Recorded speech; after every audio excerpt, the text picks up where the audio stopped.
Madam President, I wanted to take a few minutes to share my thoughts regarding the horrific situation in Israel and Gaza. On October 7th, Hamas terrorists waged a barbarous attack against Israel, killing over 1,400 innocent men, women, and children. Young people at a music festival were machine gunned down in cold blood. Babies and older people were brutally murdered, and over 200 Israeli and Americans are being held as hostages. Some people describe the October 7th attack on Israel as the equivalent to the 9/11 terrorist attack against the United States. That is wrong. Israel is a small country with under 10 million people. On a per capita basis, the 1,400 Israelis killed by Hamas would be the equivalent of over 40,000 Americans killed if Israel had the same size population as we do, 40,000. On 9/11, as everybody recalls, we lost 3,000 people. Madam President, let us be clear. Israel suffered a major attack and has, as do all other countries under similar circumstances, the absolute right to defend itself. But having the right to defend your country against a terrorist attack and a terrorist organization like Hamas does not mean having the right to violate international law and wage indiscriminate warfare against innocent men, women, and children in Gaza. The people of Israel have gone through a horrific and traumatic shock. It is understandable that they are furious and want to strike back forcefully. Revenge, however, is not a useful policy. Killing innocent Palestinian women and children in Gaza will not bring back to life the innocent Israeli women and children who have been killed. It will only make a terrible situation even worse and more intractable. Let us be clear. The Palestinian people today are experiencing nothing less than a humanitarian disaster.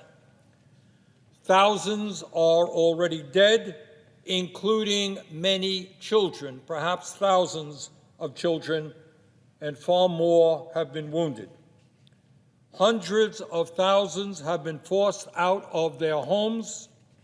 These people, deeply impoverished before this war began, now lack food, water, fuel, shelter, and medicine, and other basic necessities. Unbelievably, more than 400,000 Palestinians driven from their homes are now sheltering in densely crowded UN-run schools. 400,000 people in UN-run schools. Dozens of medical facilities have been damaged and made inoperable, and 35 United Nations aid workers have been killed.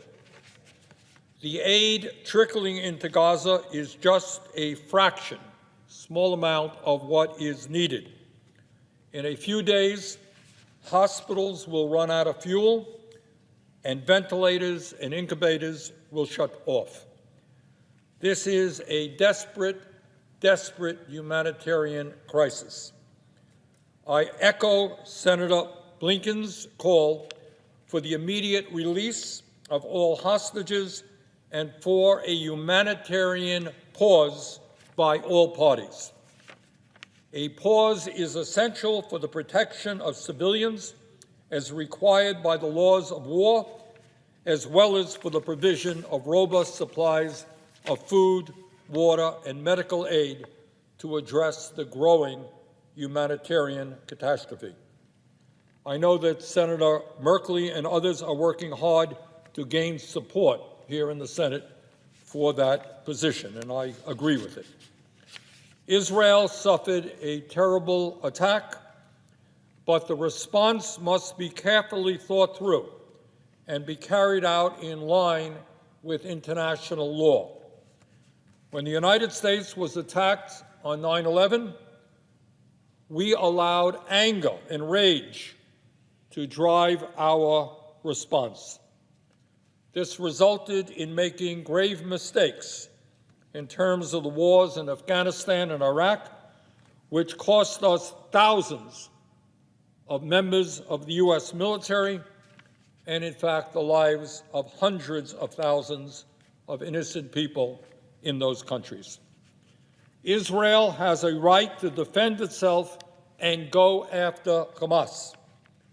But innocent Palestinians also have a right to life, security, and peace. Please remember that the last election held in Gaza was in 2006, when a majority of people in Gaza today were not yet born or could not vote. Even then, back in 2006, a minority voted for Hamas. Hamas is an authoritarian organization that does not necessarily represent a broad swath of the Palestinian people, and we must not conflate all Palestinians with this terrorist organization.